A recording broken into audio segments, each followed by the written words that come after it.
Can you buy a house in New Zealand if you don't even live there? Well, most people assume the answer is no, since the government banned foreign buyers in 2018. But what most people don't realise is that ban, it's more like a suggestion, because right now there are overseas investors buying houses in New Zealand completely legally.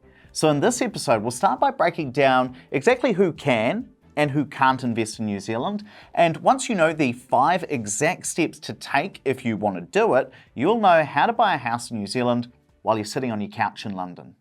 Now, there are about 1 million New Zealanders who live overseas. Some of them might want to invest back home while they're growing their career or building their life overseas. Or, what if you're someone sitting in Singapore or America and you want to invest in property here in New Zealand? Well, how do you go about doing it? Now, just before we get into all of the nitty-gritty details, I mean, you work with people all the time, Andrew, wanting to invest in New Zealand. How common is it that you see people living overseas wanting to invest in New Zealand? That's very common. So, I mean, just the other day we had a case study where we had a Kiwi investor. She's been working with me. She's a nurse, lived in Saudi Arabia for the last 15 years, had a really good income because, low tax over there or no tax over there and a good a high paying job. And she started investing in New Zealand while living there. Now, funnily enough, she now has got the semi-retirement lifestyle where she's living in Greece, was it? Some small village in Greece. And she's basically just kind of enjoying the fruits of her labour, and she's like early 40s. Now, not everyone can invest in New Zealand, right? There are some rules around it. So who can actually legally buy a property to rent out as an investment? So it is more restricted now. So back in 2018, New Zealand introduced what's called a foreign buyer ban. And so basically the idea is we're going to stop foreign buyers coming into New Zealand and buying up all our properties here. Now, to be fair, there wasn't actually a huge number of foreign investors investing in New Zealand. There was some, but it wasn't like, it was nominal. It was smaller than what it was made out to be. Correct. So now there are kind of 3 groups of people that can invest in New Zealand with no restrictions. So firstly, if you're a New Zealand citizen, doesn't matter where you live. So you could live in London, Dubai. So long as you're a Kiwi, you can buy whatever you want and use it for whatever you want. Now, that's a little bit different from if you're a New Zealand permanent resident. So you might have your status and you might be living over in Saudi at the moment. That doesn't mean you can buy here automatically. You do have to be spending half of your time in New Zealand to buy property here. That's where some people get caught out, right? You can have the right to live forever in New Zealand, but you still have to be what's called ordinarily resident here, so living here for over half the year, to buy property. So there was a really interesting case where I think she was a British lady originally. She got permanent residency. She had to go overseas in order to look after her mother, who was very, very sick. She spent over 6 months in England, and that meant I think she wanted to buy a house over here, but ultimately couldn't. That's a little catch that people are going to get caught off guard by. But there are 2 other groups who can pretty much buy in New Zealand with no restrictions at all, can buy whatever investment property you want. Yeah, so if you're an Aussie, then you can buy in New Zealand. You're basically just treated like a Kiwi because we consider the Aussies just one of us. And then in terms of the 3rd category, that's Singaporean citizens. So same deal as Australians, same deal as New Zealand. If you're a Singaporean, you can buy up whatever you want here. But the main thing is we've got to emphasize citizens, not permanent residents in Singapore, not permanent residents in Australia, because if you're a permanent resident from Australia or Singapore, you can still buy a house in New Zealand, but like those other rules, you got to be ordinarily resident here. You got to be living here for over 6 months over the year, and there are a few more hoops to jump through on top of that. But if you don't fit into one of those groups, that doesn't mean you can't buy anything in New Zealand. You can't buy any investment property. There are a few special developments. So typically exempt apartments. There aren't many of these, but around 20 a year, I believe, apartment blocks do get this special exemption where it doesn't matter whether you're just a foreigner living in Chile. If you decide that you're sitting in the States and want to buy a property in New Zealand, it's possible, but it's restricted to these specific types of apartments. But where do you see, like, foreigners coming from when they're wanting to invest in New Zealand? Is it the Chileans wanting to buy up these apartments, or what do you see? I think there are some of those people, but very few. The most common overseas investors that I see, actually probably two categories. One would be expats, so people who are from New Zealand, living overseas, earning good income and wanting to invest here. So I work with a lot of investors like that. I literally had an email from a couple who are currently living in Papua New Guinea, who are Kiwi expats, emailed me last night, said, Ed, I want to talk about investing in New Zealand. Very common. Other people, sports people, we often see. I remember we had I think it was a race car driver in Monaco, or I can't even remember. I probably made up the city there. Cricketers, we often hear from. But a lot of people who are living overseas, because there are a million New Zealanders living offshore, who are like, do you know what? I would like to buy a piece in New Zealand. So that's number one. Who else do you see? I think I see a lot of Singaporeans. Now, interestingly enough, like when you think about the Aussies, they tend to know the Aussie market. They know the intricacies of the stamp duties and the capital gains tax, and they tend to just invest there. Whereas Singaporeans, it's really interesting, and maybe it's because of the way that we present data, but they're very data-driven people, and they've got access to everywhere. That's why I find quite interesting. They're very, it's very common for them to go to property expos. So you go to Singapore, they'll have a property expo on every weekend, basically, where you turn up to a hotel and they'll have lots of different rooms where you can go in and you can learn about investing in France, or investing in the United States, or investing in London, and investing in New Zealand. Oh, Thailand is another one that you see. And they're big on this, and they love New Zealand because it's quite easy. It's a stable country. There's no capital gains tax.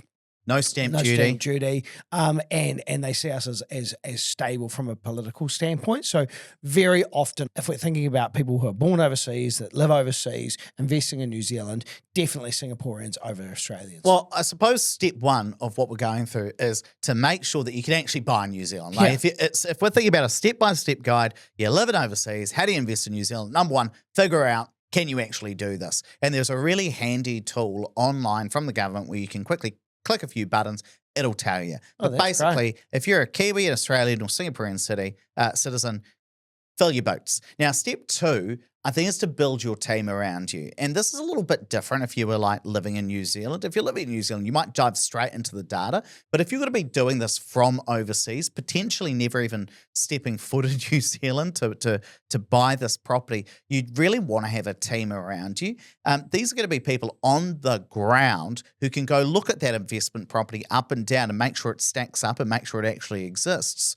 And at this point, before you start looking, I think there are three main people you're going to need. Number one is you're going to need a New Zealand-based lawyer, because they're going to handle things like the sale and purchase agreement. They're going to be looking at the legal title of the property and all the council documents. And then they're going to sign some of those settlement documents on your behalf. And if you are overseas looking for a good New Zealand lawyer, we've actually got a list of our top 5 lawyers in New Zealand who we've worked with and who we back. So you might like to look at that.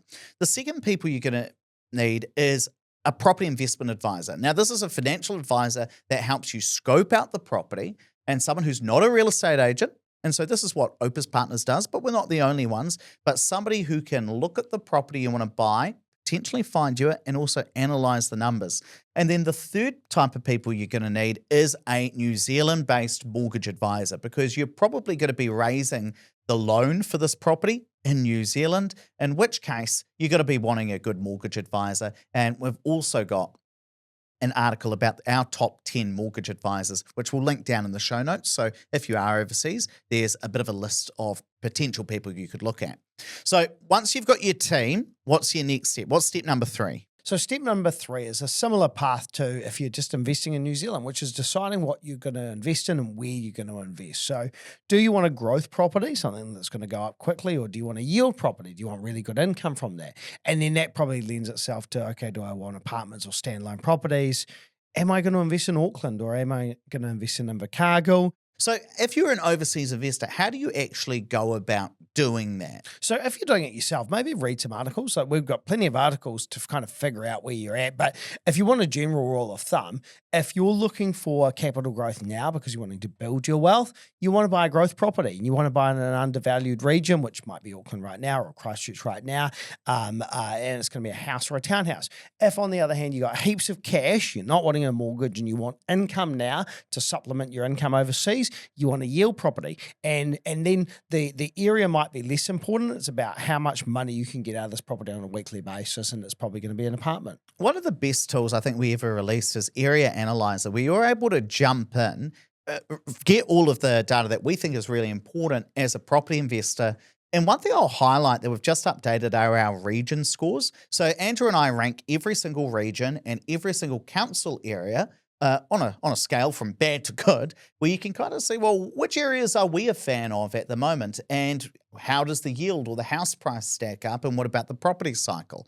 Now, it doesn't mean that you just use our judgment based on the areas that we'd like, because you'll have your own view as well. But that's a good place to start. We'll link that down in the show notes too. And so once we've figured out if we can legally buy, we now have a team around us. We've started looking at areas and we've found some data to try and figure out what do we really care about. Let's talk about the fourth step, which is really, can you get a mortgage? Because this is quite a big hurdle if you're overseas. Yeah, can be a really challenging one, particularly if you're overseas and you're wanting to use some equity in your assets over there. So if you want to use the no cash needed method like you would here, you raise your deposit against your property overseas. Now, you can't do that with a New Zealand bank. So if you're living in Australia, and I can think of an Australian investor, one of the few Australian investors that I work with, what they do is they go to their bank, they borrow a couple of $100,000 from there, they send that money over to New Zealand, and then they have to go to a bank here, and you'd use a mortgage broker for this, and you apply, and the bank here is going to scrutinize you a bit more than if you were borrowing money overseas with your bank, because there's this exchange rate risk that you don't have when you're earning an income here over in New Zealand. So what I mean by that is if you're paid in Aussie dollars, the New Zealand bank's going to convert to New Zealand dollars. They're then going to apply a shading to allow for those exchange rate fluctuations. So, if the Aussie dollar all of a sudden weakens and you're not earning as much in the bank size here, they want to know that they've taken that into consideration. So, again, it depends on which country you're in and depending on how harshly they're going to scrutinize that. Like if you are living in somewhere like Russia, for example, and you're buying one of those exempt apartments that we spoke about before, well, the bank here is probably going to be really tough on you and maybe require a very large deposit if lending you money at all. Whereas, just a Singaporean investor or an Australian investor, most banks here, they've got their prescribed rules, but you probably need to put in more of a deposit, maybe a 30% deposit rather than 20% deposit. Not always. The currency fluctuation is really important, because if you say, okay, I'm gonna fudge the numbers just to make it really simple. If you're at America and say earn $50,000 in American dollars, and at that time, let's say that the exchange rate is $1 New Zealand dollar buys 50 cents over in America. Well, that means your $50,000 American income turns into $100,000 of NZD. You go, ho, ho, ho, that's really good. But what happens if the New Zealand dollar appreciates, and instead of buying 50 cents in America or half an American dollar, it now buys 60 cents in the American dollar, right? And so you're like, oh, okay, that's interesting. That means that your $50,000 income in the States now only buys 83,000 New Zealand dollars over here. Makes a big difference. So a small change in the exchange rate can really impact the amount of income you have expressed in New Zealand dollars. That's why the banks do it. It's very responsible that they do. And then the fifth part that you really need to think about is tax. And this is where Andrew and I might own an accounting company, Opus Accounting, but we are actually not experts in overseas tax and every country's tax situation around the world. So it can get a bit complex, but this is where we've really got to think about tax. Yeah, so the good news is New Zealand, we've got no stamp duty, unlike Australia or Singapore, and we've got no general capital gains tax. Now, if you hold the property for more than 2 years, you're outside of Brightline, and Brightline is our kind of quasi capital gains tax.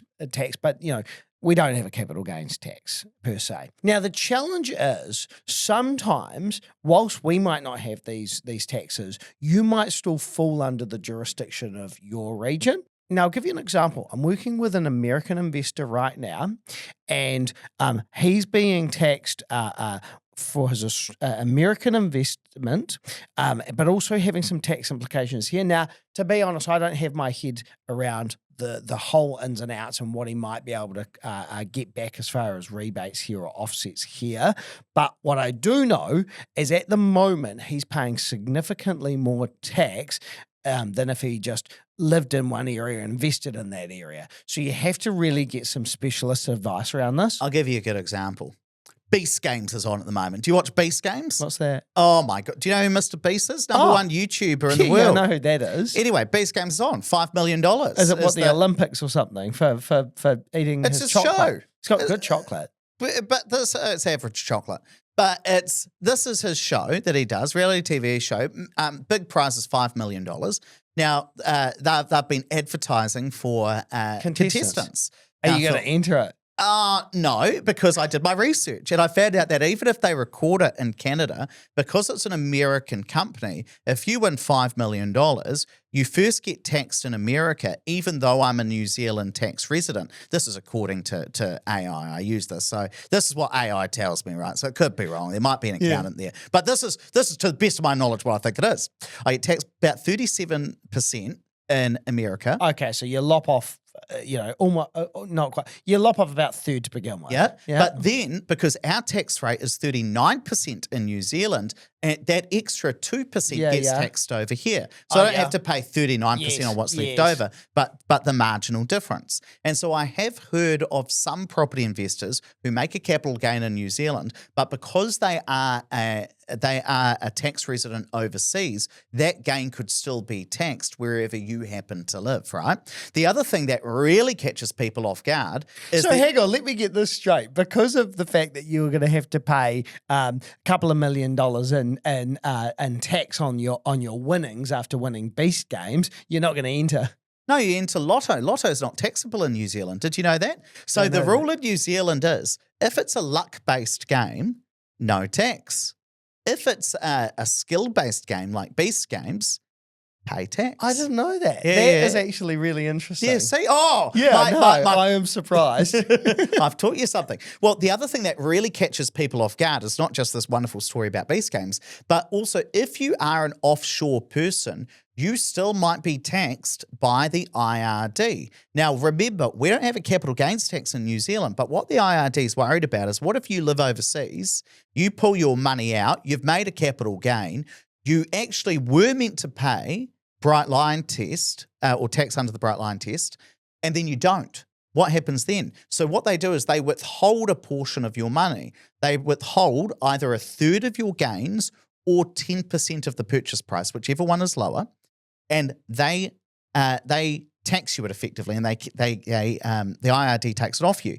Now, if you didn't have to pay the bright line test, you can get that money back, but you've got to put in a tax return in order to have that money released. Now, that is something to watch out for, because if you buy a property for $600,000 and it goes up in value and you sell it for $900,000, you might be like, whoa, I'm pulling $300K out, excluding the real estate agent fees. I'm pulling $300K out of New Zealand.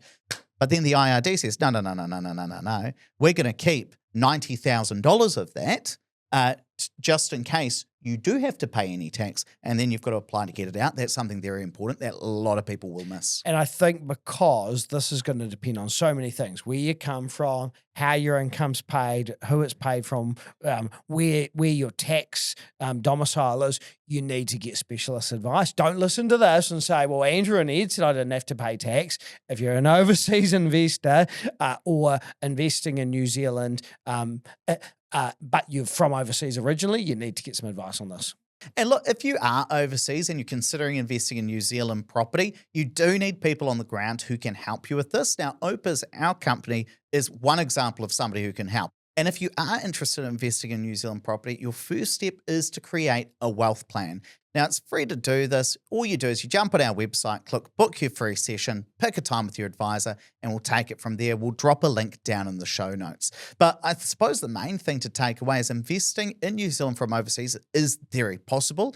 The rules are a little more complex than people think. You don't just go buy a house and then job done. But if you get the right team on the ground, it's possible to make it happen. So now you know exactly how to invest in New Zealand property from overseas. But before you jump in, there are 7 things that you need to know about being a landlord. And these are the things that most people only find out after they invest and could seriously catch you off guard. And that's exactly what I cover in this next video. So click the video on screen and watch it now.